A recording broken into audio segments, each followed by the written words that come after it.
তুমি যেভাবে চিন্তা করো তা তোমার জীবনকে খুব গভীরভাবে প্রভাবিত করে। তাই ভালো চিন্তা করো এবং ভালো থাকো। সবাই কাঁদে, কেউ চোখ থেকে, কেউ হৃদয়ে থেকে। প্রতিটি ব্যথা একটি শিক্ষা দেয় এবং প্রতিটি পাঠ একজন ব্যক্তিকে পরিবর্তন করে। ভালোবাসার মানুষকে হারিয়ে মানুষ কখনো সুখী হতে পারে না, বরং তারা তাদের হাসির কারণ হারিয়ে ফেলে। আপনার জীবনের প্রতিটি মুহূর্ত উপভোগ করুন, কারণ বর্তমানে সুন্দর মুহূর্তগুলোই ভবিষ্যতের সুন্দর স্মৃতি। উজ্জ্বল হাসি সবসময় একজন মানুষের অন্তরের গভীরতম বেদনা লুকিয়ে রাখে। অনুভূতি নিয়ন্ত্রণ করা সহজ, কিন্তু চোখের জল কখনো মিথ্যা বলে না। জীবনের সবচেয়ে কঠিনতম কাজ হলো কাউকে মন থেকে মুছে ফেলা। ভালোবাসার মানুষের জন্য ভালোবাসা কখনো শেষ হয়ে যায় না। যুগ যুগ ধরে সেই ভালোবাসা হৃদয়ের মাঝে থেকে যায়। পরিবর্তন হয়ে যায় ভালোবাসার মানুষকে। সে তার প্রয়োজনের টানে ছেড়ে চলে যায় তার ভালোবাসাকে। আর এটাই বাস্তবতা।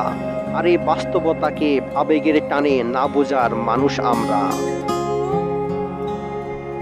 যদি ভালোবাসার মাঝে দুইজন ব্যক্তি থেকে একজন ব্যক্তি ভালোবাসার সম্পর্কটা ভেঙে ফেলতে চায়, তবে সম্পর্কটি ভেঙে ফেলা অনেক সহজ। কারণ সম্পর্ক তৈরি করা কঠিন, ভেঙে ফেলা তো চলে গেলেই শেষ হয়ে যায়। যে সত্যি আপনাকে ভালোবাসবে সে কখনো আপনার চোখে থেকে অশ্রু জড়াবে না। আপনার চোখের অশ্রু জল তার কাছে স্বর্ণের মতো দামি হবে। আর যে আপনাকে ভালোবাসবে না তার কাছে আপনার অশ্রু জল নোনা পানির মতো নদীর জলে বয়ে যাবে। বিবেক দিয়ে এখন আর পৃথিবী চলে না, কেননা আবেগের বশে ভালোবাসা সে মানুষটি একটা সময় তার বিবেককে উপেক্ষা করে ছেড়ে চলে যায় অন্য আরেকজনের সঙ্গী করে। ভালোবাসার মতো ভালোবাসলে একটা জীবন নয়, মৃত্যুর পরের জীবনও সে মানুষটিকে সঙ্গী হতে পেতে চায় মন। একটি আহত আবেগী মন সময় মতো নিরাময় হয় এবং নিস্তেকী হয়। যখন হয় তখন আমাদের সান্ত্বনা দেওয়ার জন্য আমাদের হারিয়ে যাওয়া মানুষের স্মৃতি এবং ভালোবাসা ভিতরে বিস্তার করে। একটা জিনিস যা আপনি গোপন করতে পারবেন না তা হলো আপনার আবেগী মন ভিতরে পঙ্গু হয়ে যায়। আবেগী মনে যে অপ্রকাশিত আবেগ থাকে তা কখনো মরে না।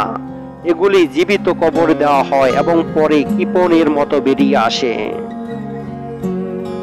একটা আবেগী মন দিয়ে যা দেখা যায় তা কখনো চোখ দিয়ে দেখা যায় না। আবেগী মন কখনো কখনো অনেক খারাপ ভাবে বিস্তার করে, যা আপনাকে ধ্বংসের দিকে ঠেলে দেয়।